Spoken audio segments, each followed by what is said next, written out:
تعالی فَأَمَّا الَّذِينَ شَقُوا فَفِي النَّارِ۔ محترم حاضرین، ابھی میں نے آپ کے سامنے قرآن مجید کی دو آیتیں پڑھی ہے۔ اس کا سادہ سا ترجمہ یہ ہے کہ جو لوگ خوش قسمت ہے وہ جنت میں ہے، جو ہمیشہ اس میں رہیں گے۔ اسی طرح جو لوگ بدبخت ہے وہ جہنم میں ہے۔ اس دنیا رنگ و بو میں جب انسان آنکھیں کھولتا ہے تو دنیا اسے چاروں طرف سے گھیرنا شروع کر دیتی ہے۔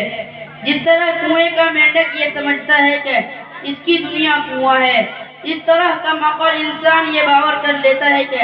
اسے ہمیشہ اسی دنیا میں رہنا ہے، اور اگر بالفرض کبھی مرنا بھی ہوگا تو پھر فنا ہو جائے گا،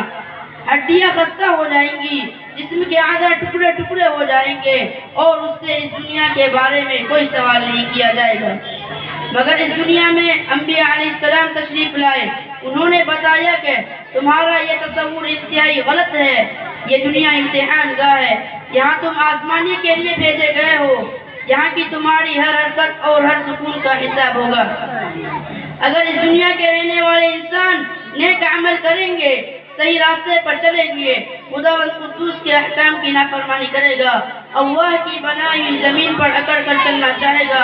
ظلم و ستم کی چنگاریوں سے اپنے بھائیوں کو چلانا چاہے گا، تو ایک دن آئے گا جب اسے اپنے کیے کا حساب دینا ہوگا۔ جب اس سے پوچھا جائے گا تمہیں تو ہاتھ دیے گئے تھے تاکہ تم کسی کمزور کی امداد کرو، تمہیں تو آنکھیں دی گئی تھی تاکہ تم غلط اور صحیح کی تمیز کر سکو، تمہیں تو پیر دیے گئے تھے تاکہ تم خدا کی عبادت کے لیے مسجدوں میں جاؤ، تمہیں عقل دی گئی تھی تاکہ تم باطل طاقتوں کی مکاریوں کو شکست دے سکو اور حق کی آواز کو بلند کرو۔ کیا تم لوگوں نے ایسا کیا؟ اگر ایسا نہ کیا تو یاد رکھو پھر جہنم کی دہکتی ہوئی آگ ہے، اس میں تمہیں ڈالا جائے گا۔ محترم دوستو، اس دنیا میں چند دن رہنا ہے، بادشاہ ہو یا فقیر، سرمایہ دار ہو یا مزدور، قوی ہو یا کمزور، عقل مند ہو یا بیوقوف، مرد ہو یا عورت، سب کو ایک دن یہ دنیا چھوڑنی ہے۔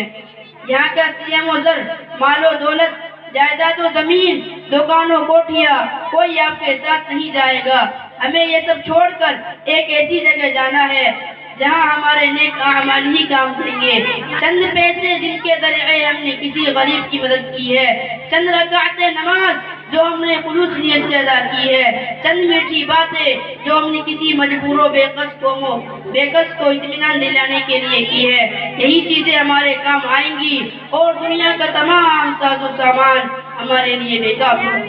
سچ کہا ہے کہنے والے نے، ایک حلس ہوا کو چھوڑ میاں مت دیش بدیش پھرے مارا، قزاق عدل کا